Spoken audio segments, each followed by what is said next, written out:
किसानों के लिए मैं यही हाथ जोड़ के विनती करना चाहूँगी कि हमें जो है एक साथ रह के चलना है और हम लोगों का जो भविष्य है, अगर भारत है तो ही हम हैं, अगर भारत ही नहीं रहेगा तो हमारा क्या ही अस्तित्व रह जाएगा। और किसानों के जो लॉज हैं वो मुझे लगता है जो रिपील हो गए हैं वो फिर से लगने चाहिए। हो सकता है कंट्रोवर्शियल हो जाए, लेकिन मुझे लगता है किसानों के हितकारी लॉज वापस आने चाहिए और किसानों को खुद इसकी डिमांड करनी चाहिए, और ताकि हमारे किसान भी जैसे बाकी जगहों पर समृद्धि हो रही है, हमारे किसान की समृद्धि में कोई ब्रेक ना लगे। अब जैसे 1 नेशन 1 इलेक्शन, सारे ब्यूरोक्रेसी हो गए, सारे जो हमारे लीडर हो गए हर 2-2 3-3 महीने में इलेक्शन करते रहते हैं, तो देश के विकास में किसान जो है वो मेन हमारा एक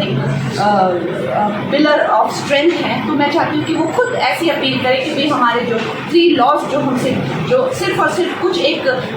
राज्यों में जो है उन्होंने उसको लेकर जो है आपत्ति जताई थी, मुझे लगता है कि उनको मैं हाथ जोड़ के उनको विनती करती हूँ कि सब किसानों के हित को ध्यान में रखकर जो है वो लॉज जो है वापस मांगे। धन्यवाद। खुद जमींदार फैमिली से हैं, खुद किसान हैं,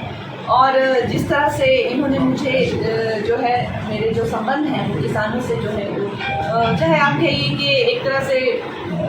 गलत खबरें उड़ा देना या उस तरह से किया है, लेकिन ये ज़्यादा दिन टिकने वाला नहीं है,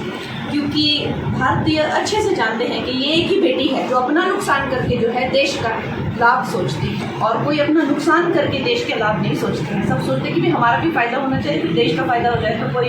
ये लड़की जो है अपना करियर इसमें बर्बाद कर रही है, अपनी जो है सिक्योरिटी लेके ये घूमती है, इसकी आज ज़िंदगी खतरे में है। आज ये देश के लिए बोलती है, देश की बेटियों के लिए और देश की जो है वो सुरक्षा के लिए, टुकड़े ना हो टुकड़े गैंग के खिलाफ मैं अकेली खड़ी हुई हूँ। तो ये देश देख रहा है और इसमें कोई दो राय नहीं है कि सब मेरा जो मन है वो एक बच्चा जन जानता है। इसीलिए चाहे जो भी मुझे विपक्ष वाले कहें, लेकिन जब मुझ पर कोई बात आती है तो सारा देश हमेशा मेरे साथ होता है। चाहे वो शिवसेना ने मेरा घर तोड़ा हो, चाहे वो फिल्म इंडस्ट्री ने मुझे सताया हो,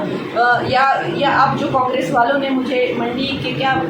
भाव है ये कहा हो, तो देखा कि देश किस तरह से मेरे साथ खड़ा हुआ। और आज मुझे जो है हिमाचल प्रदेश के लोगों ने अगर पार्लियामेंट में भेजा है तो क्या लगता है कि वो उनकी बातों को ज़्यादा सीरियसली लेते हैं कि मेरी बातों को ज़्यादा सीरियसली